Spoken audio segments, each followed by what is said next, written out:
Glória a Deus. Paz do Senhor, irmãos. Que bom que Deus nos tem dado este domingo para que nós possamos dedicar estas primeiras horas à meditação da palavra de Deus, ao estudo da palavra de Deus, ao aprendizado da palavra de Deus, porque a palavra é o nosso alimento, é a nossa nutrição, é o antídoto e é também a vacina. Nós temos hoje, irmãos, a lição número 3. Vou pedir que os irmãos possam abrir as vossas lições bíblicas na lição número 3,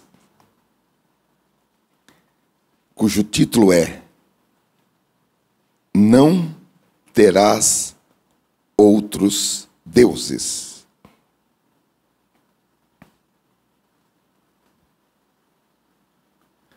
Glória a Deus. O texto áureo diz: Ouve, Israel, o Senhor nosso Deus é o único Senhor. A verdade prática diz: o primeiro mandamento do Decálogo é muito mais que uma apologia ao monoteísmo. Trata-se da soberania de um Deus que libertou Israel da escravidão do Egito. Vamos estar de pé para esta leitura, irmãos, e nós o faremos lendo todos juntos todos os versículos. Nós vamos prestar atenção nas vírgulas para que a gente possa caminhar todos nós juntos nesta leitura. Está no livro de Deuteronômio, capítulo 5, versículos 6 e 7, e depois o capítulo 6, versículo 1 a 6. Vamos lá, 1, 2, 3. Eu sou o Senhor, teu Deus, que te tirei da terra do Egito, da casa da servidão. Não terás outros deuses diante de mim. Estes, pois, são os mandamentos, os estatutos e os juízos que mandou o Senhor, vosso Deus, para se vos ensinar, para que os fizesseis na terra a que passais a possuir, para que temas ao Senhor, teu Deus, e guardes todos os seus estatutos e mandamentos que eu te ordeno, tu e teu filho, e o filho de teu filho, e todos os dias da tua vida, e que teus dias sejam prolongados. Ouve, pois, ó Israel, e atenta que os guardes, para que bem te suceda, e muito te multipliques, como te disse o Senhor, Deus de teus pais, na terra que mana leite e mel. Ouve, Israel, o Senhor, nosso Deus, é o único Senhor. Amarás, pois, o Senhor, teu Deus, de todo o teu coração, e de toda a tua alma, e de todo o teu poder. E estas palavras que hoje te ordeno estarão no teu coração. Amém. Glória a Deus. Que palavra maravilhosa, atual, para ser aplicada lá no início, podemos dizer, praticamente, do relacionamento do homem com Deus, e elas podem ser aplicadas agora. A Bíblia é maravilhosa, irmãos, Porque quando nós lemos a palavra de Deus, nós estamos lendo um livro atual. Eu acredito que todos nós já lemos livros antigos, ou numa biblioteca, ou em casa, livros que foram deixados, ou livros antigos, em um sebo, por exemplo. Eu gosto muito de sebo, livros antigos. Mas a Bíblia é completamente diferente, porque a palavra de Deus parece que ela acabou de ser escrita ontem à noite. Ela é mais atual do que qualquer noticiário que você leia que foi produzido na madrugada. Oremos por um momento, depois o pastor Marcos estará ministrando. Senhor, nós queremos te agradecer por este privilégio tão grande que temos de ter a tua palavra disponível para leitura, para meditação, e o privilégio que temos de desfrutar em nosso país, de poder se reunir, como estamos aqui nesta manhã, tendo, Senhor, a liberdade para falar a tua palavra de uma maneira audível, transmiti-la por meios de comunicação.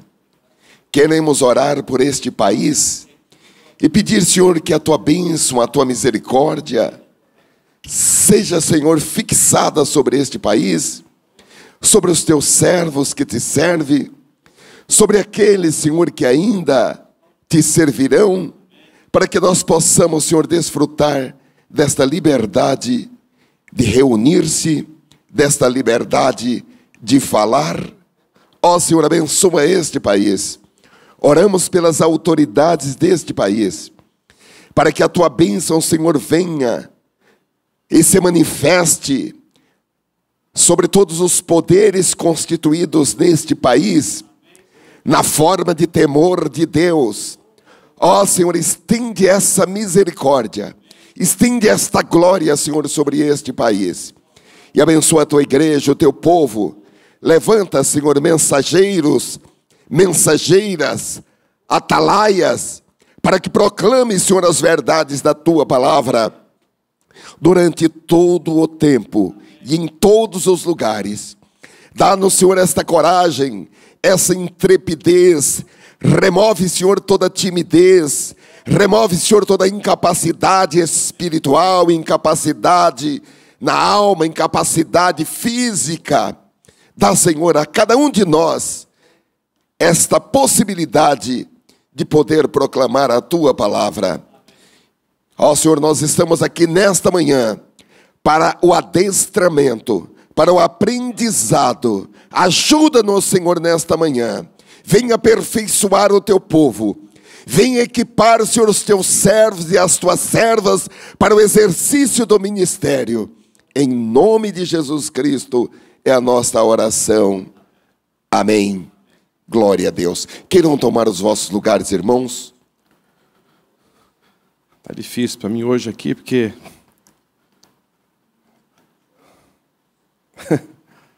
dois grandes professores sentados na minha frente, aí a coisa fica mais apertada, né?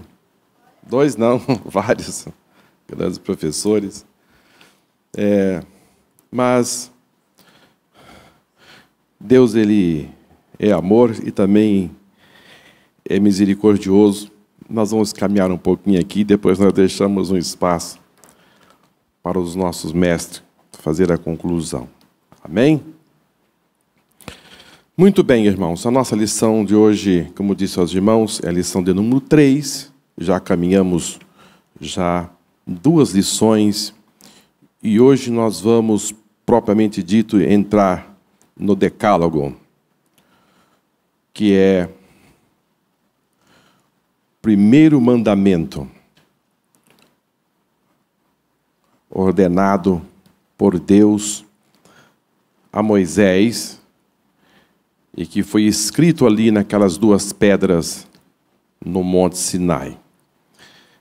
E este mandamento ele está registrado no livro de Êxodo e depois ele está registrado também no livro de Deuteronômio. Deuteronômio ele vem numa forma de repetição, porque Moisés estava dando conselho aos filhos de Israel a respeito daquilo que já havia sido dito. Moisés estava chamando a atenção à memória do povo.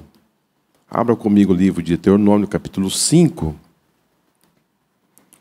Na nossa leitura bíblica hoje, está em Deuteronômio 5 também, só que começa pelo versículo 6.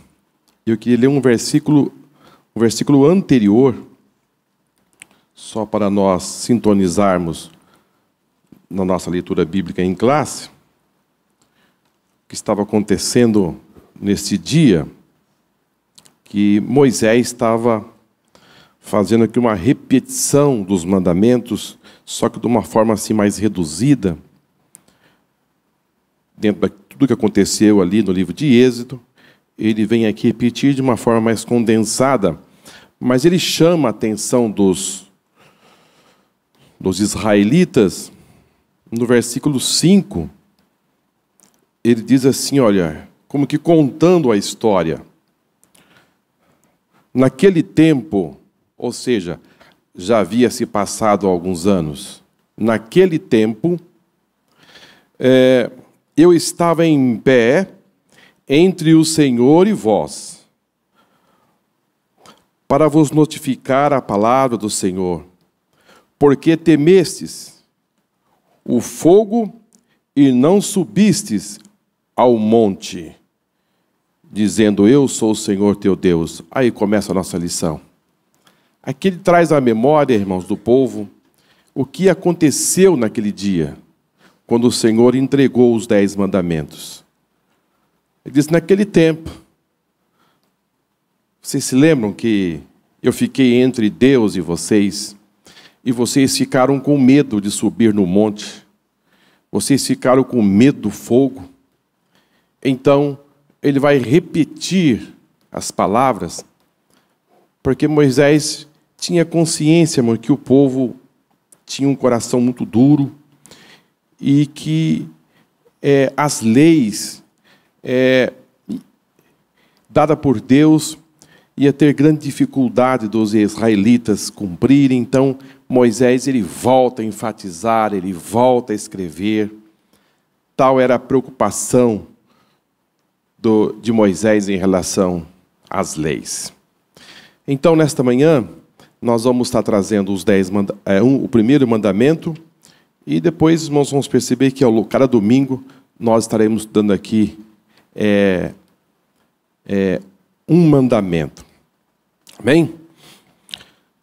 Introdução. O primeiro mandamento vai além da proibição à idolatria. É contra o politeísmo, seja em pensamento, seja em palavras. O propósito é levar Israel a amar e temer a Deus e adorar somente a Ele com sinceridade. Deus libertou os israelitas da escravidão do Egito e por essa razão tem o direito ao senhorio sobre eles, da mesma maneira que Cristo nos redimiu e se tornou Senhor absoluto da nossa vida. Já aqui na nossa introdução, o conceito é levar o povo a temer e amar a Deus, somente a Ele, com sinceridade. Mas eu estava pensando aqui, irmão, já logo nessa introdução, que o Senhor, Ele pede aos filhos de Israel, e também nessa proibição que Ele é o único Deus, isso é algo que estava já incutido na mente e no coração dos homens. Isto não era coisa que Deus tinha identificado que era um problema imediato, mas era algo antigo. Era algo que já tinha trazido já grandes problemas para o homem, e Deus já estava lutando com isso, debatendo com isso já há muito tempo. Se nós voltarmos, irmãos, lá no Éden, nós vamos ver que o problema da idolatria estava dentro do Éden. Porque quando o diabo faz aquela pergunta para o casal, para Eva, e faz aquela pergunta dizendo a ela a respeito do fruto e a proibição, o diabo coloca uma condição dizendo: olha, certamente se você comer, você será igual a Deus. Aí já começa e surge aí a idolatria do próprio eu. A pessoa a Eva já foi despertada a ser igual a Deus, a estar no mesmo patamar de Deus. Aí a idolatria foi o próprio casal que sai do patamar humano e sobe e vai tentar ser igual a Deus. Aí a derrota da raça humana já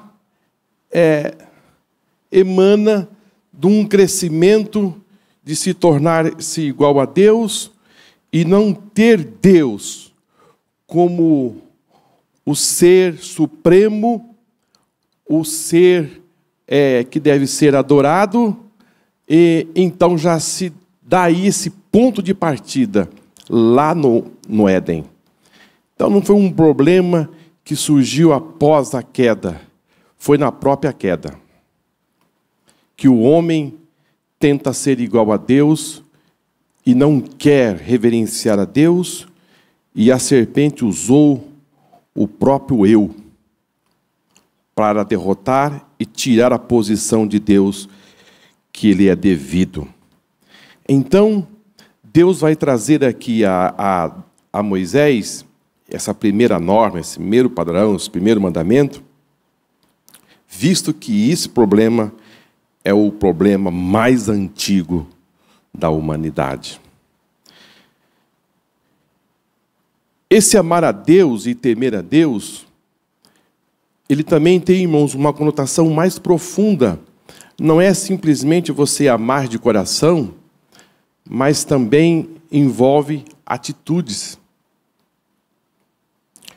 Quando Jesus fala amar de todo o seu entendimento, está falando da sua alma, da sua forma de pensar. Mas quando ele fala com todas as suas forças, ele está falando que este amar a Deus tem que ser exteriorizado também. Tem que ser levado, que as suas atitudes condiz que você realmente tem Deus na sua vida em primeiro lugar. Porque uma coisa é você falar que você tem Deus em primeiro lugar e as suas atitudes não condiz com isso. E Jesus falou isso com muita propriedade. Vocês me honram de lábios. Vocês só falam, mas os vossos corações estão longe de mim. Ou seja, as suas atitudes não condiz que vocês amam a Deus de todo o coração. Então, irmãos, Deus pede para que os filhos de Israel tenham essa atitude já em primeiro lugar.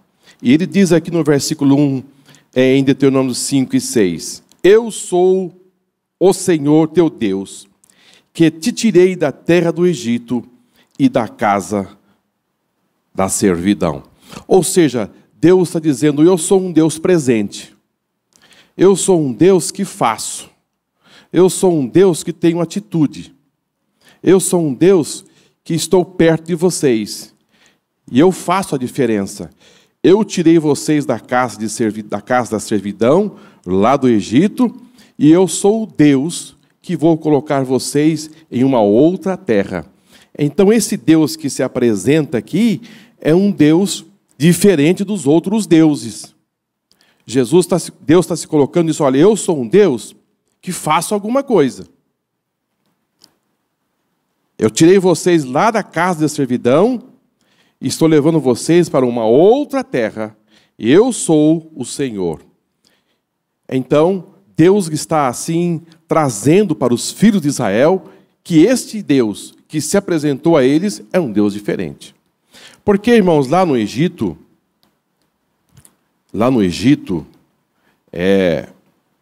não só no Egito, mas vamos voltar em Abraão. Abraão, a casa do seu pai, era uma casa de fabricação de deuses. Então, se havia deuses por todo lado. Lá no Egito, a rã era uma divindade. Sol era uma divindade. Tanto aquelas pragas que caíram, era uma divindade. Então, o que não faltava, irmãos, é a imaginação do homem para criar um Deus. Para criar um Deus.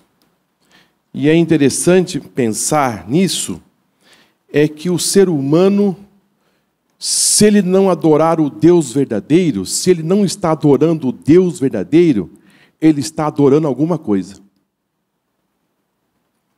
Ele está adorando alguma coisa. Pense nisso, irmão. Se o homem não está adorando a Deus verdadeiro, algo ele está adorando. Porque existe algo dentro do homem, que ele se apega para adorar. Para adorar. Ah, mas eu não adoro imagem. Você não adora imagem. Mas você pode estar adorando a riqueza. Você pode estar adorando a fama. Você pode estar adorando o poder. Você pode estar adorando a si próprio. De alguma forma, o homem ele se apega como um Deus, como um trunfo para ele se inclinar. É impressionante. Não fica algo vazio. Dentro dele, ele se apega em alguma coisa. Eu fui pastor, irmãos, de uma igreja. E nesta igreja... Aliás, foi a primeira igreja que eu dirigi. Eu fui pastor de uma igreja e eu notei que uma irmã não vinha aos cultos. Só vinha o esposo. Raramente ela vinha aos cultos. E um dia, calhou de eu estar na casa dela almoçando num domingo, e surgiu a conversa dela não estar presente nos cultos, e ela depois acabou ali, chegando a um conhecimento ali, onde nós estávamos na mesa, é que a irmã era muito apegada à sua casa. Era muito apegada à casa. Então ela passava o dia limpando a casa, como que se fosse algo assim, no lado extremo. Ou seja, a limpeza, o cuidado da casa era algo fora do normal. Então, a hora que o seu esposo estava nos cultos, ela estava lá, cuidando da casa, aquela preocupação que alguém entrasse na casa, levasse as coisas, enfim, a limpeza. Então, se identifica que para aquela irmã, aquela casa era tudo. Era tudo. Não tinha mais nada na vida mais importante do que aquela casa. Do que os móveis, que os utensílios, ou os objetos, era algo de paixão e de adoração. Deus não estava em primeiro lugar. Eu não sei que lugar que Deus estava, mas a casa estava em primeiro lugar. E às vezes, irmãos, não é a casa que está em primeiro lugar. Às vezes é algo tão assim, simples, mas as pessoas têm isso como algo mais importante na vida. E é algo que Deus realmente não quer. Ele quer que no nosso coração, na nossa vida, Ele está em primeiro lugar. Amém? Ele não aceita que o ser humano ele não vai aceitar, é algo que Deus não quer. Estava ali passando para os filhos de Israel, disse: olha, eu sou Deus, eu sou o vosso Deus, eu não quero outro Deus além de mim. Foi eu que fiz as coisas acontecer, foi eu que tirei vocês lá da casa da servidão, foi eu que fez toda essa transformação na vida de vocês, e eu quero que quando vocês chegarem lá na terra dos cananeus, eu quero que isso também fique no vosso coração, na vossa mente. Era um outro problema, irmão. Porque os filhos de Israel foram morar numa terra, ali no Egito, separado. Quando José chegou ali, e que o seu pai, Israel, chega na terra com os irmãos, aí José disse: aonde minha família vai ficar? Como eles viram que chegou aqueles homens cheios com animais, com ovelhas, com bois, os egípcios disseram: nós não queremos esse povo com esses animais perto de nós, não. Impressionante, né? Nós não queremos esse povo com esses animais, esse sistema pastoril aqui na nossa cidade. Vamos arrumar um lugar para que eles possam morar e que eles possam criar os vossos gados. Quer dizer, houve de cara uma rejeição.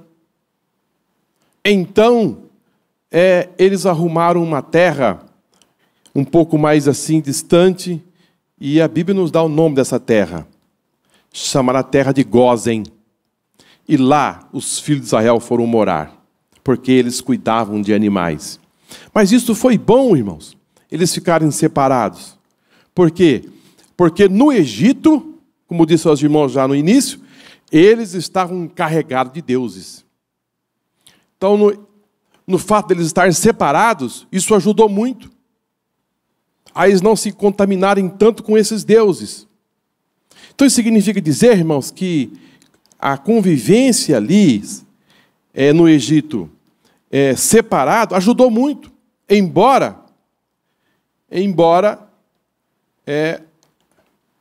nós estudamos na lição passada que mesmo morando na terra de Gósen, ao longo dos anos, a contaminação chegou.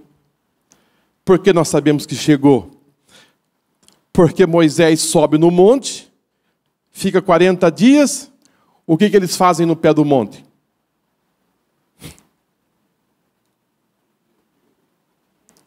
Bezerro.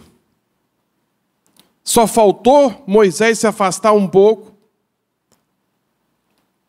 E eles sabiam que Moisés estava lá em cima falando com Deus, mas eles não viram mais nenhum sinal, não viram mais nada, silenciou-se o monte.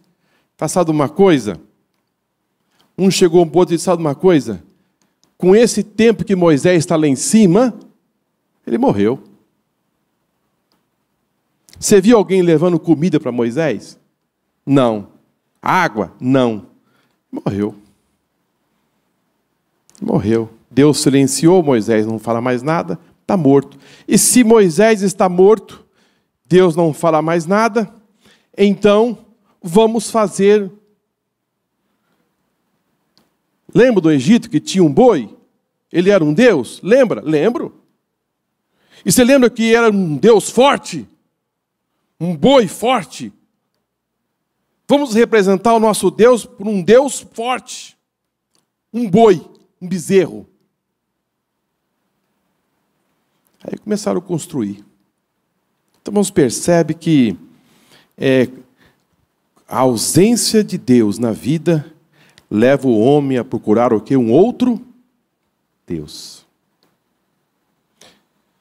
A ausência de Deus leva o homem a buscar um outro Deus.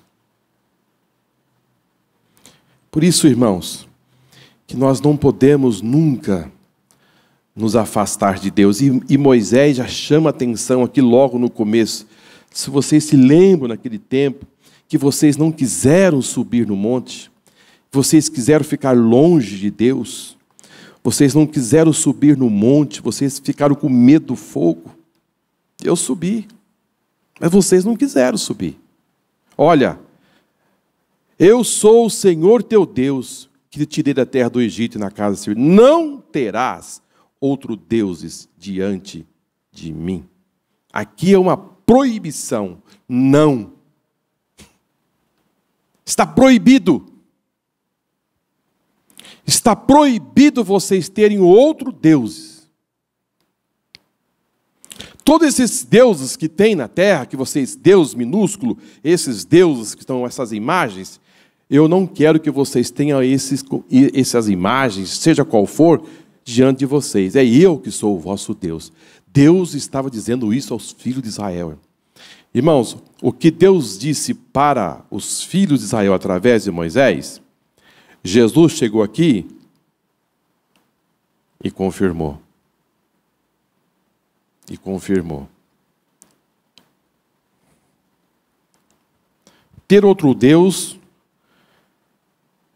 você trocar Deus por um outro Deus, isso aí, irmãos, é uma afronta a Deus, porque, veja bem, irmãos, o que Deus representa para o homem, para a humanidade, é algo que não se compara a nada nesta terra, não se compara a nada nesta vida, não se compara a nada. Aquilo que Deus fez é algo tão grande, é tão poderoso, e quando Deus fala assim, foi eu que tirei vocês da terra do Egito, porque Deus sabia que nenhum daqueles deuses tinha condições para fazer isso. Precisava ser um Deus forte, um Deus poderoso, um Deus tremendo. Não é uma rã, não é um boi, não é uma imagem qualquer, não é um sol, uma estrela, uma lua, que ia fazer um processo tão poderoso como aquele, para depois, lá no pé do monte, Deus se revelando, escrevendo na pedra, de repente um bando de gente começa a rodear um boi e dizia assim, esse aqui que é o nosso Deus que nos tirou do Egito. Irmão, isso aí é coisa duríssima para Deus. Isso é muito duro. Isso é atingir Deus e incitar a ira de Deus de uma forma tremenda. Então Deus já começa logo no primeiro. Ou seja, Ele dá uma ordem lá já em primeiro lugar. Olha, não terás outro Deus diante de ti. Eu não quero. E lembrando aos irmãos que houve uma aliança. É o Márcio. Pode levar para o Márcio. Lembrando aos irmãos que houve uma aliança no pé do monte. E nesta aliança, agora, ela vai se fazer acompanhar de normas e mandamentos. Porque toda aliança feita, agora, ela vem recheada de normas e mandamentos. E agora começa os mandamentos de uma aliança feita lá no pé do monte. E eles disseram, ó, Moisés, tudo que Deus mandar fazer, nós iremos fazer. E Deus disse, olha, se vocês me obedecer, vocês terão bênção nesta aliança. Mas se vocês não me obedecerem, vocês vão ter o quê? Maldição. Pastor, ainda falando sobre deuses, a gente tem notado que o inimigo ele tem introduzido no nosso meio, no mundo, muitos deuses. Lendo a revistinha, eu fiquei sabendo agora não, nessa semana que eu estava lendo, que há 25 anos atrás, aproximadamente, tinha um desenho, e esse desenho ele falava Amon-Ra. Aí falava que era um Deus de vida eterna. E aqui no nosso livro está dizendo sobre esse Amon-Ra que ele é um Deus egípcio. Então a gente toma por experiência aí que a necessidade da gente estar vindo na escola dominical e trazer nossas crianças, porque há 25 anos atrás eu assistia isso daí. E hoje que eu fui aprender alguma coisa nesse sentido.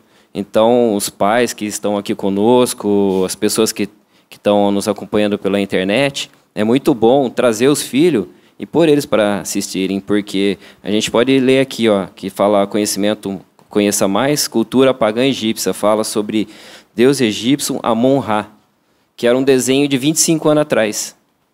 Amon-Ra. Não sei se os irmãos se lembram desse desenho, mas ele, exatamente, ó. E eu fiquei sabendo essa semana. Obrigado. Amém. É importante, irmãos, trazerem os filhos à escola dominical, porque aqui começa, e Moisés recebeu as informações de Deus, dizendo que esses mandamentos deveriam ser ensinados de que forma? De que forma? Andando. Vai andando e vai falando para o seu filho. E depois, quando ele se sentar, você continua falando. Quando ele for almoçar, continua falando. E ao deitar, continuar falando. Ou seja, ficar ali, irmãos, como aquela aguinha batendo na cabeça o tempo inteiro. Porque se descuidar, entra outra coisa.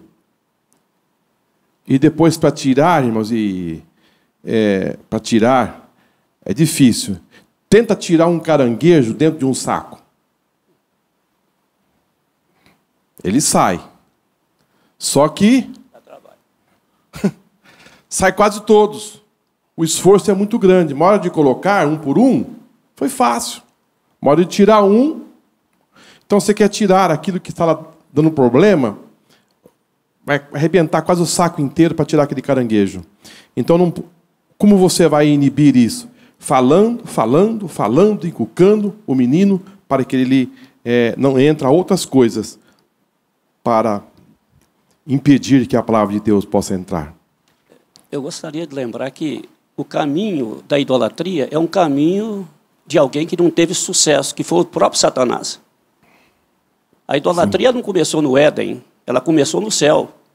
Quando Satanás almeja ser igual a Deus, tomar o lugar de Deus, disputar com Deus. Então, tudo que disputa, que quer tomar o lugar de Deus, é idolatria. Então, foi um caminho que não deu certo. Satanás, que estava no céu, como Lúcifer, ele perde o privilégio de ficar no céu, justamente porque no seu coração subiu o desejo de escantear Deus. Então, quando nós colocamos Deus de lado e colocamos qualquer outra coisa, alguém ou alguma coisa que nós gostamos, alguma coisa que nós desejamos, nós estamos tomando o lugar de Deus. E isso é idolatria. E Paulo faz referência a isso, que atrás de cada ídolo existe um demônio. Então, a idolatria e feitiçaria são a mesma coisa. Elas querem tomar o lugar de Deus. Então, é um caminho que não deu certo. É uma contramão que Satanás entrou e que todo idólatra entra nessa contramão. E nós sabemos que toda contramão leva a um desastre. Muito bem. Muito bem lembrado. Isso é antigo, irmão. Não vem da terra, vem lá do céu. Vem lá, é algo que não aparece aqui, lá no pé do monte, recebendo a lei. Isso é coisa lá de trás. Muito bem, vamos caminhar, irmãos? A autoridade da lei.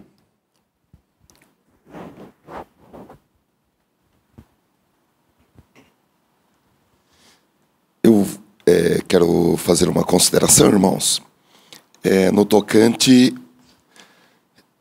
a nossa participação em casamentos, em batizados, seja na Igreja Católica, seja em centro espírita, onde a nossa posição pode significar uma submissão aos ídolos. Nós não somos radicais, mas nós temos que ter uma posição de amar a Deus acima de todas as coisas. E Jesus foi muito explícito quando ele falou que aquele que não deixar pais, mães, amigos, amigas, irmãos, irmãs, por amor a ele, não é digno dele. Nós não somos radicais, mas para ser um autêntico cristão, nós precisamos estar dispostos a perder alguns amigos, a perder a consideração por alguns familiares. Não que nós não possamos ser um padrinho de casamento, enfim, de batismo com o todo respeito, eu acho que está fora de cogitação. Porque aí entra uma questão a respeito da morte de Cristo. Não é o batismo que salva, só Jesus salva. E quando nós endossamos a nossa presença para um batismo que promete salvação, como é o batismo católico, apostólico, romano, nós estamos nos submetendo a esses deuses. Estamos endossando, estamos nos submetendo, estamos chancelando, estamos dizendo sim.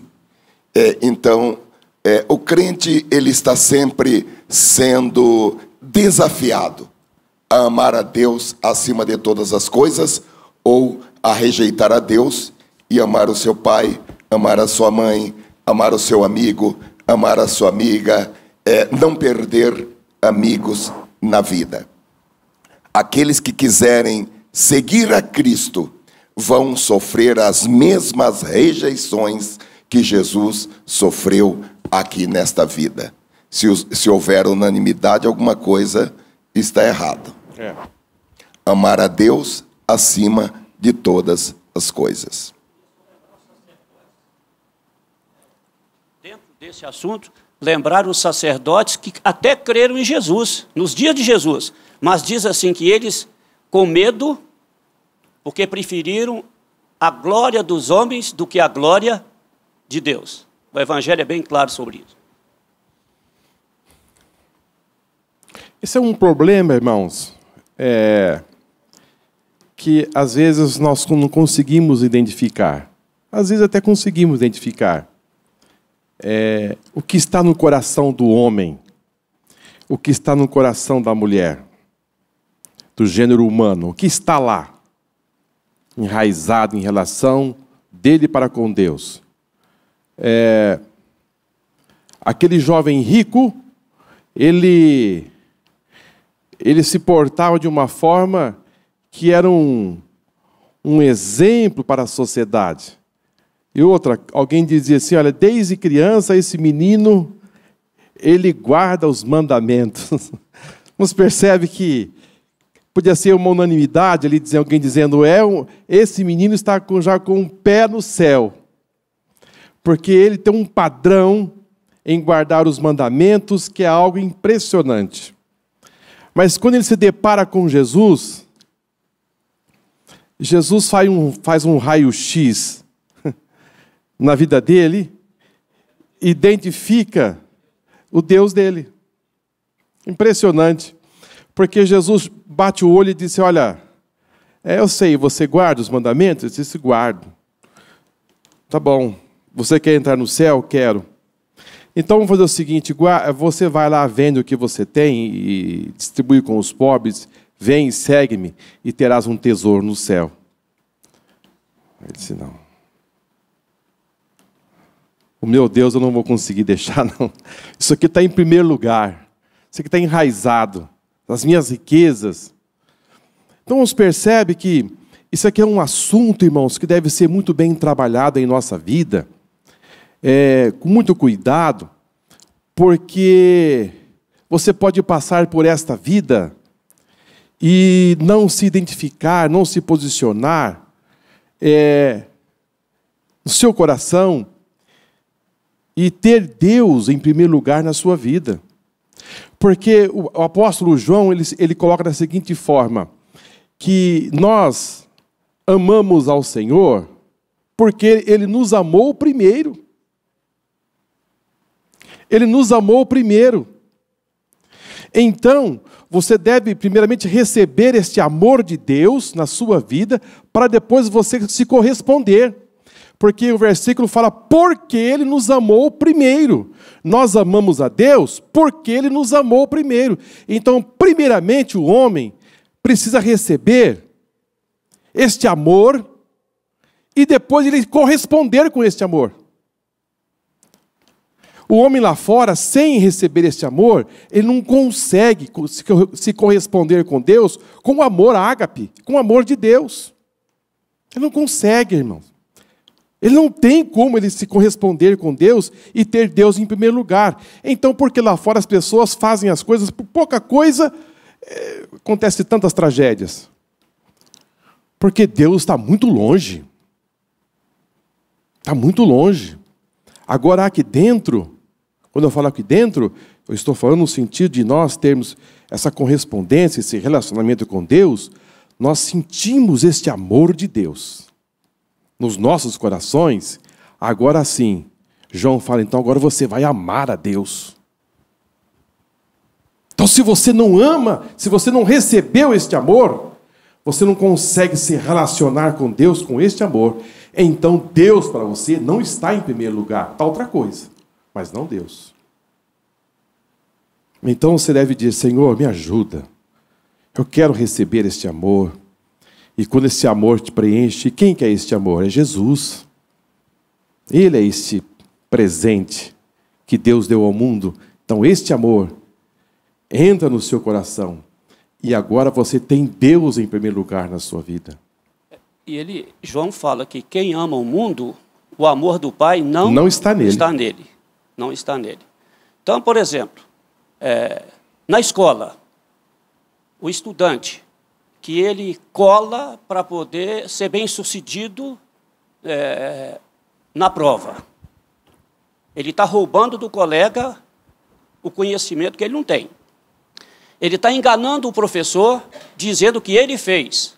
Ou quando ele entra, por exemplo, na internet e ele pega um plágio de um trabalho e apresenta como se fosse dele.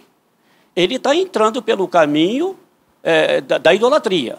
Ele está querendo sucesso, mas ele está sacrificando a Deus. Ele está sacrificando a verdade de Deus. Por exemplo, quando eu ou qualquer outra pessoa, nós sabemos que Deus recomenda na sua palavra um ambiente que a gente vai, que Deus, não é que Ele não está ali, não é que Ele, é que Ele não aprova aquele lugar. Ou, quando eu visto uma roupa, ou eu ando de uma maneira, o meu modo de viver destoa daquilo que a palavra de Deus diz claramente como deve ser feita. E eu insisto naquilo, eu estou, de certa maneira, entrando pelo caminho da contramão, da idolatria, da desobediência a Deus, e, portanto, eu estou perdendo o céu. Eu estou perdendo o céu. Muito bem. Autoridade da lei. Vamos caminhar aqui, nós estamos só na introdução e as horas vão se passando. A fórmula introdutória do Decálogo. Os 10 mandamentos estão registrados em 2 lugares na Bíblia. Êxodo 20, de 1 a 17, Deuteronômio 5, 6 a 21. A fórmula introdutória. Então falou Deus todas estas palavras, dizendo, Êxodo 21, é característica única, como disse o rabino erudito bíblico Beno Jacob. Nós não temos um segundo exemplo de tal sentença introdutória, nem mesmo na passagem paralela em Deuteronômio. É repetida, mas aparece de maneira reduzida ao mínimo absoluto. Deus aparece aqui como Deus único na velha aliança. Mas, na verdade, irmãos, lá no livro de Gênesis, ali a palavra Elohim é Deus no plural. No plural, Elohim. Quando Moisés ele escreve ali e dá essa informação importante, façamos o homem conforme a nossa imagem e conforme a nossa semelhança, ali está o Elohim, Deus no plural. Deus no plural. E aqui, nos 10 mandamentos, Deus está dizendo, eu sou Deus, o único Deus verdadeiro. Eu não quero um outro Deus. Isto é de forma repetitiva. Agora, se o irmão chegar para um judeu e dizer assim, olha, não, existe o Pai, existe o Filho e existe o Espírito Santo. É uma trindade. Ele vai dizer, não, só tem um Deus. Eles não conseguem enxergar que tem o Filho. A nossa irmã vai sempre para Israel. Tem filha que mora lá em Israel. O judeu não consegue, irmãos, enxergar Pai, Filho e Espírito Santo.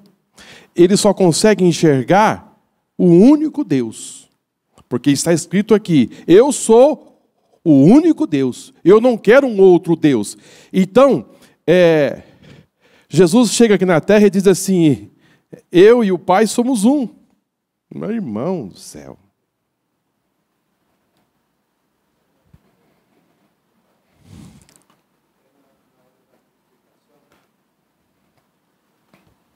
Na crucificação, Jesus usou o singular. Ele não disse Elohim lá. Ele diz Eli ou Eloí. Ele não diz im, porque ele estava orando ao Pai. Então ele disse Eloí. Eloí. Não é? Perfeito. Usou no singular. Usou no singular. Porque ele é Deus, mas que ele estava exigindo ao Pai. Então ele não disse Elohim. Ele disse Eloí. Muito bem. Muito bem. Isso é muito importante, irmãos.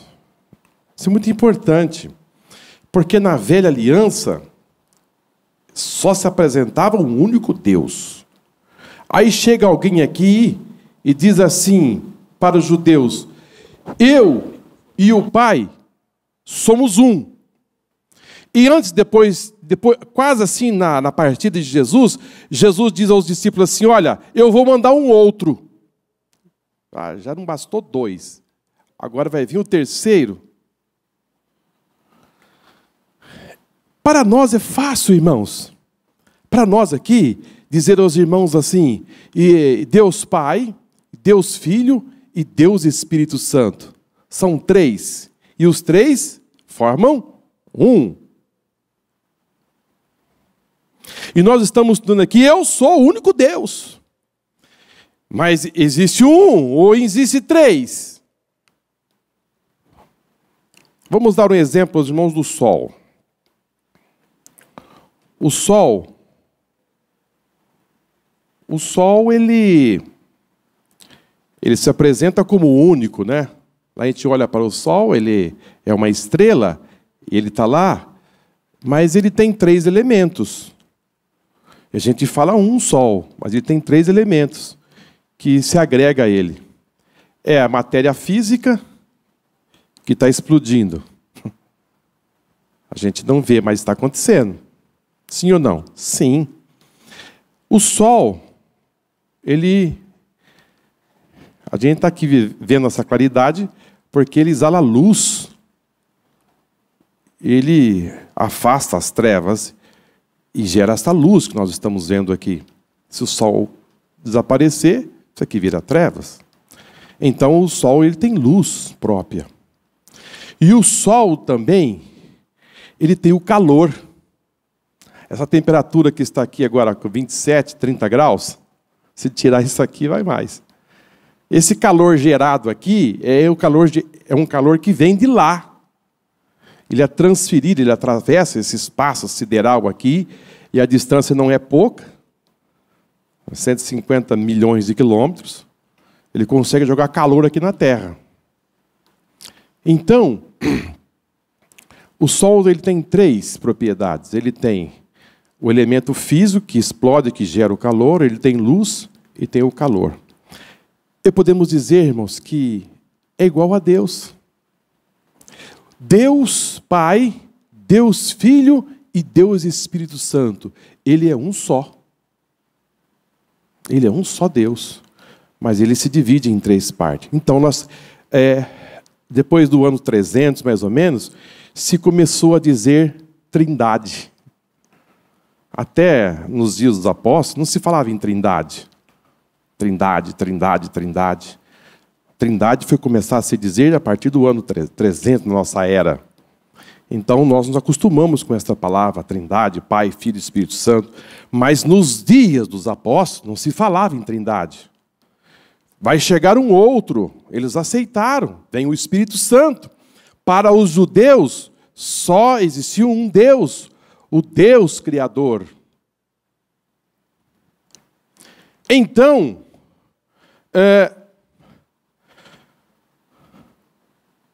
Deus se coloca como o único Deus na velha aliança. E Jesus chegou aqui dizendo, eu tenho um outro Deus, que é o meu Pai. E vou trazer a vocês um outro, que é o Espírito Santo. Então, na Trindade, nós temos o Pai, Filho e o Espírito Santo. Por que chamamos de Trindade? Porque eles estão em conjunto. Eles trabalham de forma uníssima, eles cooperam um com o outro. O homem é trio? O homem também é trio. Mas o homem é trindade? Não. O homem é uma tricotomia. Ele não se converge entre si como a trindade. Por exemplo, o apóstolo São Paulo fala do quê? Que o homem, que a nossa alma e o nosso espírito e o nosso corpo, eles não se relacionam assim de forma homogênea. Há uma guerra. Um combatendo com o outro. O meu espírito tentando convencer a minha alma em relação a Deus. A minha carne, os meus desejos, tentando se relacionar com as coisas terrenas. É uma guerra constante. Então, não tem ali uma interação homogênea. Eles não têm uma afinidade entre si. É uma guerra, uma peleja. Lembra que você tem... Hoje o relógio despertou, que hora? 7 horas. E você estava lá deitado, o relógio despertou. E alguém falou para você assim, levanta, vai para a escola dominical. Aí você falou assim, está na hora, eu vou me levantar. Mas um outro disse assim, fica aí, um pouco mais, está quentinho. Olha que gostoso que está a cama. Você percebe que há uma guerra constante ali, combatendo um com o outro? Hoje é culto de oração, hoje tem uma vigília, mas você passar a noite inteira lá ajoelhado, não é melhor você ficar descansando? É esta guerra constante, um puxando para o conforto e o outro puxando para você se relacionar com Deus. Lá, irmãos, entre eles não tem isso. Amém? O que o Espírito Santo faz aqui na terra, ele intercede junto ao Pai, aleluia, e as coisas acontecem em nosso favor. Não precisa uma guerra, uma peleja, eles se fecham entre si. E Jesus disse aos discípulos, eu e o Pai somos um. Não tem divergência entre eu e Ele. Não tem disputa. Eu faço a vontade do meu Pai. Eu vim aqui, mas eu não tenho as minhas palavras. Essas palavras que eu digo a vocês, eu recebi dele. E estou transmitindo a vocês. Jesus enfatizava constantemente aos discípulos, porque na cabeça deles só tinha um. Só tinha um. E quando Jesus estava em Betânia e que Lázaro estava ali sepultado, o que Jesus fez? Eu vou realizar um milagre tremendo agora. Mas eu quero colocar na cabeça desse povo que eu não sou o único. E que ele não é o único. Tem mais um. Ele disse, Pai. Aí ele já orou, dizendo, não Eloí. Mas ele disse, Pai. Para que eles entendessem que ele estava se relacionando ao outro Deus. Pai, eu oro a Ti. Para quê? Olha aí, irmãos, a preocupação de Jesus. Para que eles creiam que Tu me enviaste. Um outro Deus. Um outro Deus.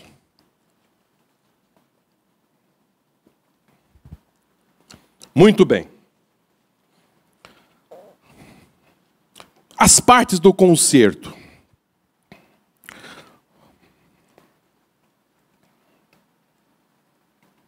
O prólogo dos 10 mandamentos identifica as partes do concerto do Sinai. Eu sou o Senhor, teu Deus, que te tirei da terra do Egito e da casa da servidão. Essas palavras são a fonte da autoridade divina da lei e o prefácio de todo o decálogo. É o termo legal de um pacto. De um lado, o próprio Deus, o autor do concerto, e do outro, Israel, o povo a quem Deus escolheu dentre todas as nações. O nome de Israel não aparece aqui, pois não é necessário. Deus se dirige ao seu povo na segunda pessoa do singular, porque a responsabilidade de servi-lo é pessoal. É para cada israelita, mas está claro que o texto se refere à nação de Israel. Aqui, irmãos, nós já falamos sobre esse assunto. Deus estabeleceu um pacto, Deus estabeleceu uma aliança, Deus estabeleceu um concerto, e agora cabe às partes obedecer. Deus entregou a lei, Deus entregou as normas, Deus entregou o padrão. A outra parte agora cabe obedecer, e vamos ver como as coisas caminham. Se houver obediência, haverá o quê? Bênção. E se não houver obediência, haverá maldição. O Senhor do universo. Alguns críticos liberais, com base numa premissa falsa sobre a composição dos diversos códigos do sistema mosaico, querem sustentar a ideia de um Deus tribal ou nacional na presente declaração. São teorias subjetivas que eles procuram submeter a métodos sistemáticos para dar forma acadêmica aos seus pressupostos.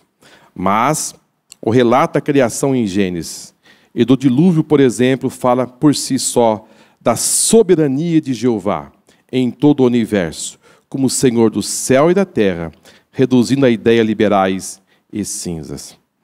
Aqui, irmãos, realmente o nosso comentarista, ele dá essa posição de alguns críticos, mas eu digo aos irmãos assim, respeito qualquer outra forma de pensar, mas eu acho que é limitar muito essa teoria no sentido de que Deus é um Deus tribal ou um Deus nacional, como sendo um Deus único de Israel, porque ao longo da história nós vamos observar e ver que Deus não se colocou como um Deus tribal.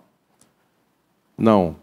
A própria história de Ruth já quebra isso aí. A própria história de Raabe já quebra isso aí. Porque Raabe, quando enxergou que vinha uma nação poderosa, ela se colocou do lado de Deus. E ela se apresentou dizendo, eu sei que o vosso Deus vai possuir essa terra. Ou seja, quando Deus derrubou a humanidade com um dilúvio, não significa que Deus protegeu uma família só e destruiu as demais. Não. É você olhar a Bíblia apenas com um ângulo. Tem que se olhar a Bíblia no Velho Testamento com um pensamento diferente. No sentido que a Bíblia no Velho Testamento, desde do livro de Gênesis até ali o livro de Zacarias, nós vamos observar um Deus com um projeto para restabelecer a raça humana, no sentido de trazer o seu filho ao mundo. Então, se você pensar em casos isolados, assim, você não vai enxergar isso. Mas se você pensar na Bíblia no sentido que Deus está trazendo o seu filho, a chamada de Abraão, a forma patriarcal, e como Deus separa essa nação para a chegada do Messias, Deus não é um Deus tribal. Deus é um Deus de amor. O que Deus foi fazendo foi abrindo o caminho para a chegada do Messias. Então, esta base dita aqui por alguns, penso que não tem fundamento assim, e até o comentarista fala também nesse sentido, que é alguém que pensa assim desta forma, que Deus é um Deus tribal, que manda matar quem Ele quer e faz o que Ele quer, como se não tivesse um norte. Não. Deus tem um projeto. Ele vai mandar o seu filho. E agora precisa fazer o quê? Precisa fazer aquilo que for necessário para a chegada do Messias. Por que Deus destruiu a humanidade? Por que Deus mandou matar os cananeus, entrar na terra e destruir os deuses? Ele disse, olha, quando vocês entrarem na terra dos cananeus, vocês vão precisar fazer uma coisa, destruir todos aqueles deuses. Eu não quero. E aquele pessoal que está lá, os cananeus, eles estão carregados de informações erradas. Isso vão contaminar vocês. Então vocês destruam. Eu quero que vocês estejam na terra ali sem essa influência desse povo. Por quê? Porque vocês são um povo especial, um povo separado e assim sucessivamente. Se vocês não destruir, vocês serão contaminados. E foi aquilo que aconteceu. E é justamente pelo fato desse Deus tribal nacional é que Israel se atrapalhou. Porque eles tomaram Deus como um Deus seu. Em vez de entender que eles eram de Deus, eles acharam que Deus era deles. E o Deus tribal, ele tem fronteiras, ele tem barreiras. Uma tribo crê num Deus, a outra tribo crê em outro Deus. Agora, o Evangelho de João diz, Deus amou o mundo. Então, o Deus é Deus sem fronteiras, sem barreira. Ele quer alcançar todos. A libertação do Egito. Segunda cláusula. Que te tirei do Egito, da casa da servidão. É uma explicação de que como se estabeleceu o concerto e estava cumprida a promessa da redenção feita a Abraão. Essa promessa que Deus fez a Abraão, lá atrás, agora tinha sido cumprido diante dos olhos deles. Vocês já foram libertos da escravidão. A libertação de Israel do Egito prefigura a nossa redenção, pois éramos prisioneiros do pecado e Cristo nos libertou. É legítimo o senhorio de Deus sobre Israel, da mesma maneira que o Senhor Jesus Cristo tem o direito de reinar em nossas vidas. Amém? Aqui o comentarista faz um paralelo. Assim como os israelitas estavam debaixo de uma servidão no Egito, Deus chegou lá com o braço forte e tirou eles da servidão. Ele faz um paralelo. Nós estávamos debaixo de uma servidão do pecado. Nós éramos presa. Nós não tínhamos como se libertar dessas algemas. Nós não tínhamos. Mas o que aconteceu? Assim como Deus fez com Israel, Jesus fez por nós. Amém? Ele decretou a nossa liberdade. Ele decretou a nossa liberdade e agora nós somos um povo livre. Livre do Egito, livre do mundo e livre do pecado. Vamos caminhar aqui mais um pouquinho. Nós temos aqui algumas sínteses, mas, meu Deus, meus 10:25. Minhas horas já foram. Deu minha hora. Eu vou parar por aqui. E tem aqui alguns tópicos, mas quero deixar aqui aos pastores. Não sei se o pastor Fausilino. Pode? Mas as horas já deram, já se foram. Meu Deus do céu. Muito bem, irmãos. Só vamos... Exegese do primeiro mandamento. Outros deuses. As palavras hebraicas Asherim e Elohim, outros deuses, refere-se ao falso Deus. O substantivo Elohim se aplica tanto ao Deus verdadeiro como aos deuses das nações. No primeiro caso, é usado para expressar o conceito universal da deidade, como encontramos no capítulo inteiro do livro de Gênesis, capítulo 1, pois expressa a plenitude da excelência, das excelências divinas. Elohim. Elohim. Interessante, irmãos, que lá, quando Israel chegou lá na terra, lá tinha um Deus chamado El. O diabo, ele se apresenta para tentar dar assim um parecer como se fosse igual.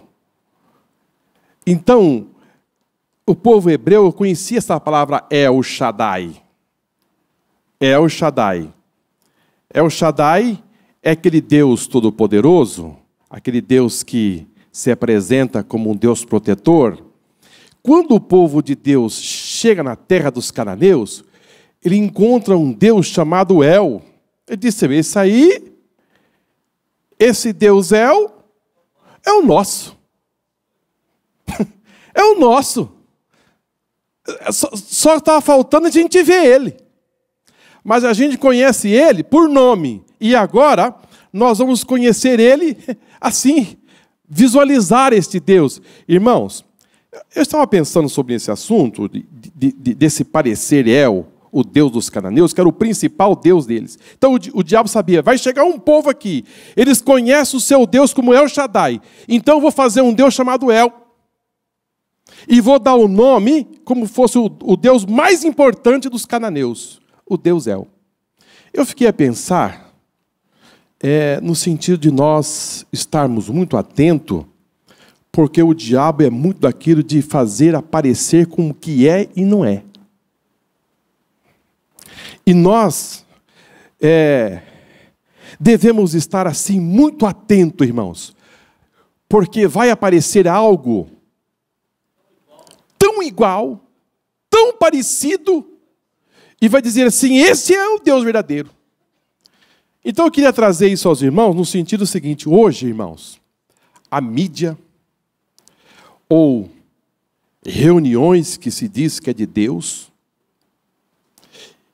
tem um parecer que é de Deus, tem uma aparência de Deus, fala de Deus, mas Deus não está lá. As pessoas ouvem-se falar de Deus,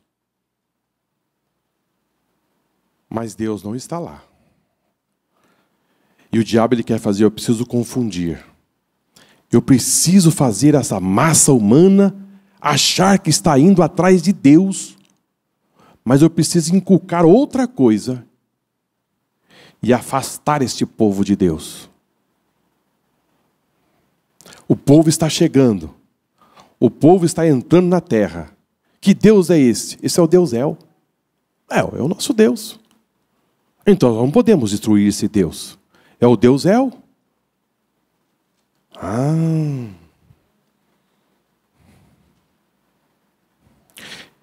Olha, irmãos, que Deus possa iluminar vocês. Que Deus possa abrir os olhos dos vossos corações. Muito cuidado com aquilo que você está se alimentando aí fora. Muito cuidado. Está parecendo que é, mas não é. Mas lá tem milagres. Cuidado. Cuidado. Cuidado. Um código monoteísta. O pensamento principal do primeiro mandamento abrange a singularidade e a exclusividade de Deus. Ou seja, Deus é o único, irmãos. Deus é o único Deus. Ele não aceita outro Deus. Ele não aceita outro Deus. Eu tenho aqui em minhas mãos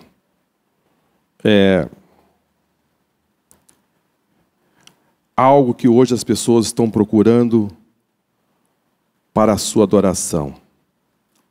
Eu já dei aqui um ponto para os irmãos no início, mas eu só queria aqui reforçar aos irmãos. O sucesso, irmãos, a procura desenfreada pelo dinheiro, há cantores e pregadores criando os seus fãs clubes, querendo se apresentar-se como para as pessoas como se fosse um Deus. Há pessoas que chegam em determinados lugares e dão autógrafo.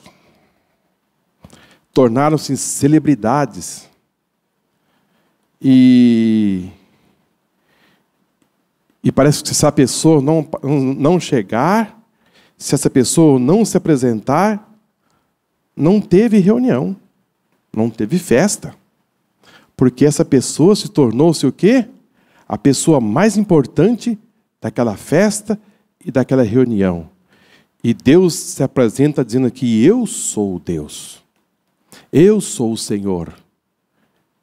Eu sou o único Deus. E Deus não aceita, irmãos, que outra pessoa seja mais importante do que Ele, em uma reunião como esta. Você veio aqui, é por causa dEle. Nós estamos aqui, é por causa dEle. Amém? Eu vim aqui adorar ao Senhor. Eu vim buscar ao Senhor. Eu vim aqui por causa dEle. Ele é a pessoa mais importante na sua vida. E se alguém for mais importante na sua vida do que Ele,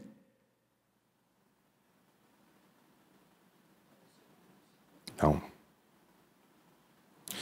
Eu já contei aqui aos irmãos, e eu vou contar isso e minhas horas já encerrou. Mas, irmãos, eu estava aqui em Sumaré, eu era solteiro, e quem ia pregar naquela festa era o pastor José Wellington Bezerra da Costa. Ele ia pregar. E era um domingo como este, e o pastor, 10 horas, disse: irmãos, vamos continuar orando que o pastor ainda está a caminho, está chegando. E até agora ele não chegou. E deu 10h15, quando foi 10h30, eu disse: irmãozinho, realmente não chegou, nós não sabemos o que fazer, mas Deus está aqui. E, bom, já que o pastor não veio, essa palavra, já que o pastor não veio, vamos ouvir aqui o nosso irmão, que veio de Itaquaquecetuba. Irmãos, Deus quis assim, eu penso que Deus quis mostrar para nós ali, com muita clareza, que quem era o dono daquela reunião, quem ia fazer as coisas acontecer, era Deus. Olha, irmãos, faz muitos anos isso, eu ainda era solteiro, faz muitos anos, não posso dizer para os irmãos exatamente quantos anos, assim, preciso. Mas, irmãos, naquele culto, eu chorava tanto, pastor Dionísio. O poder foi tanto, a glória foi tanto, que eu saí do banco, irmãos. Quando eu olhei assim para trás, não tinha ninguém no banco. A igreja inteira veio para frente. Os pastores que estavam em cima desceram. E a glória de Deus desceu de uma forma. Foi muito forte, irmãos. Foi muito forte o poder que caiu ali naquela manhã. Deus estava dizendo para nós assim: sou eu o Deus desta igreja, sou eu o dono desta obra, vocês são os vasos, é eu que uso. E existe essa tendência hoje das pessoas querer dizer: não, vai acontecer só se ele fizer, só se ele falar. Ah, mas agora o pregador que foi convidado não veio, ele faltou, então acabou a festa. Irmãos, Jesus estando na festa, a festa está abrilhantada. Amém. É Ele que faz as coisas acontecer. Nós precisamos nos desligar disto. Amém. Isso vem caminhando com as nossas vidas ao longo do tempo. Mas nós devemos chegar na igreja e dizer assim: a pessoa mais importante está aqui. É Jesus. Ele está aqui. Ele é o dono da igreja. Ele é o dono desta obra. Ele é o Senhor das nossas vidas. Se você chegar aqui e com esse sentimento que Jesus, que Ele vai fazer as coisas acontecer, você vai ver que o culto é diferente, vai ter uma base diferente na sua vida e na sua adoração ao Senhor. Você é o templo, você é a casa de Deus, e você vem aqui se juntar com os outros para cultuar ao Senhor.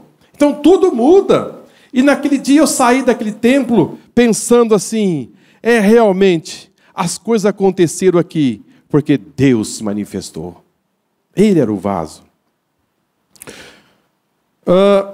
Já falamos para os irmãos sobre a idolatria do Egito. Israel, ele pede para que seja o único Deus, o monoteísmo. Abraão, ele saiu de uma casa cheia de deuses para adorar o único Deus. Aqui nós temos um outro tópico sobre, também nesse ponto, o politeísmo e a prática. O que é o politeísmo? Politeísmo é a prática da adoração de mais de uma divindade. Poli. O que é poli? Vários. Teísmo são outras divindades, várias divindades. Então, o politeísmo é a prática de oração de várias. No Brasil, vamos trazer para o Brasil. Quantos deuses tem aqui no Brasil? Deuses minúsculos. Quantos deuses? Você vai numa cidade, tem um Deus. Você vai em outra cidade, tem esse aqui que é o meu protetor. Tem o casamenteiro, que vai me ajudar a casar. Tem o outro, e assim, o protetor dos motoristas, protetor disso, protetor daquilo. Tem o protetor, sei lá que mais o quê. Tem tantos protetores aí, tantos deuses, que não são deuses. Protegem nada. Interessante, irmãos, que Paulo, quando ele chega em Atenas, ele chega ali, a visão de Paulo, irmãos, é uma visão assim, disse, eu vou aproveitar que eles têm tantos deuses aqui, e eu vou apresentar o Deus verdadeiro. E ele chega ali em Atenas e vai naquele santuário de tantos deuses, e ele diz, olha, eu vou pregar o Deus verdadeiro para esse povo. E ele faz ali a diferença. Nós precisamos, irmãos, ter essa posição de levar essa humanidade a conhecer o único Deus verdadeiro. Os mandamentos, estatutos e juízos. Aqui eu disse aos irmãos a respeito daquilo que Deus colocou sobre nós estarmos instruídos na obediência ao único Deus Jeová. O maior de todos os mandamentos, o Senhor nosso Deus, é o único Senhor. É citado por Jesus Cristo como parte do primeiro e grande mandamento da lei. Marcos 12, 29 e 30. Esta é a confissão de fé do judaísmo. E ainda hoje os judeus religiosos recitam 3 vezes ao dia. Irmãos, imagine só. Imagine só. Eu faço compra em São Paulo, e às vezes eu chego em determinada loja, e a loja está fechada. Meio-dia. Meio-dia a loja está fechada. Eu falo, mas fechou para o almoço? Ele disse, não, ele foi fazer a oração. Irmãos, é impressionante como eles fazem. Eles vão orar, eles fecham num horário de muito movimento. Assim, é impressionante. Eles não estão preocupados se vão perder, se vão deixar de ganhar. Eles não estão preocupados. Eles fecham. E aonde eles estão? Lá no 8º andar. Orando ao seu Deus. Recitando, Ele é o único Deus. Ele é o único Deus. Irmãos, vamos nos posicionar de forma melhor. Vamos nos apegar a esse Deus como nosso único Deus, de uma forma mais forte. Nós precisamos buscar mais isto, irmãos, em nossa vida. E por fim, a trindade da unidade. Isso aqui também já passei aos irmãos, que eu achei assim muito importante, já passei logo no início, que nós temos a trindade. Pai, Filho e o Espírito Santo.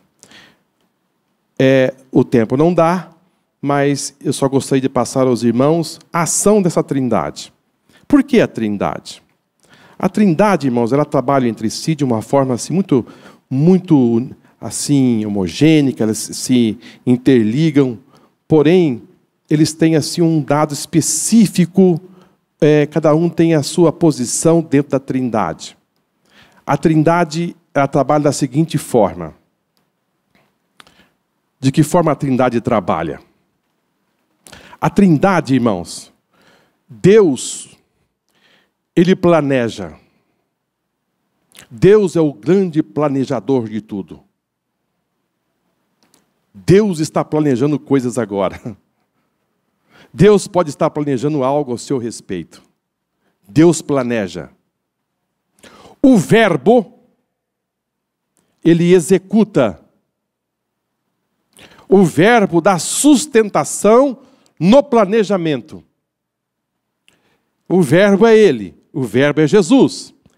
João diz que ele é o verbo, ele é a palavra. Ele dá sustentação nos planejamentos de Deus. E o Espírito Santo, ele tem uma outra ação.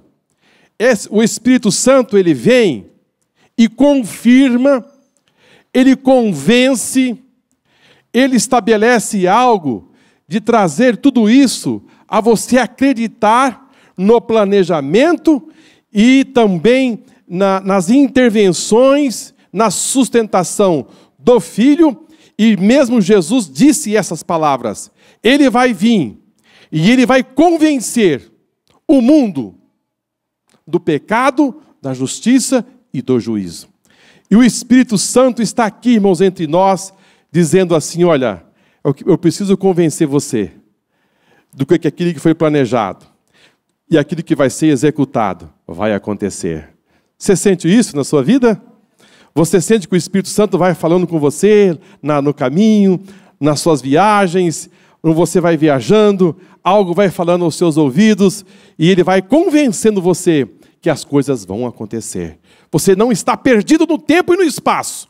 O Espírito Santo vai convencendo e ele vai fazer esse trabalho até o fim, convencer você de tudo aquilo que foi planejado, que está sendo realizado ao seu respeito. Amém? Muito bem, irmãos, chegamos aqui à nossa conclusão. Aprendemos na presente lição que Deus revela a si mesmo no seu grande nome e que a nossa adoração deve ser exclusiva, pois ele é singular. O Espírito Santo mostra que o primeiro mandamento é muito mais que uma simples apologia ao monoteísmo, mas que diz essencialmente que Jesus nos ensinou: ninguém pode servir a dois senhores. Ou você serve a Deus, ou você serve ao mundo. Ou você serve a Deus, ou você serve a Mamon. Que Deus possa abençoar cada um de nós. Estou vendo aquele aparelho lá, aquele tripé. Você está falando sobre Trindade, sobre Deus. Me chama a atenção de que em cima os três estão juntos. Embaixo, cada um está num nível atuando. Mas quando eu olho para aquela peça lá, eu falo que é o tripé da filmadora. Então, o Pai, o Filho e o Espírito Santo. Em cima, unidos, pensando igual, mas na hora de atuar, de agir, cada um tem o seu próprio papel. E lembrando que a cadeira de 3 pés, ela não... Ela não... Vocês já viram uma cadeira de 3 pés mancar? Não manca. A cadeira de 3 pés não manca, irmãos. Ela pode ficar numa outra posição, mas ela não manca. Ela não... Agora, de 4 pés, eu já vi 5, elas mancam. Muito bem. Irmãos, que Deus abençoe os irmãos, continue abençoando de uma forma poderosa. Esse ensino de hoje possa ficar na mente de vocês a respeito desse único Deus verdadeiro. Tentei passar aos irmãos a respeito da velha aliança, como único Deus, a nova aliança, essa trindade que agora nós conhecemos, que antes, na velha aliança, homens que tinham assim, um conhecimento, profetas que passaram por aqui, que não sabiam a respeito nada do Espírito Santo, não sabiam nada a respeito de Jesus, muito pouco, não tinham esse conhecimento, e por isso que Jesus disse: bem-aventurado sois vós, que vocês vão conhecer algo que homens lá atrás não conheceram, não sabiam nada a respeito de Trindade, do Espírito Santo, a respeito de Jesus, não sabiam nada disso, e vocês agora conhecem. poder de Deus, a manifestação de Deus, a Trindade, a respeito desse único Deus verdadeiro, e esse desmembramento dessa Trindade, isso é muito importante.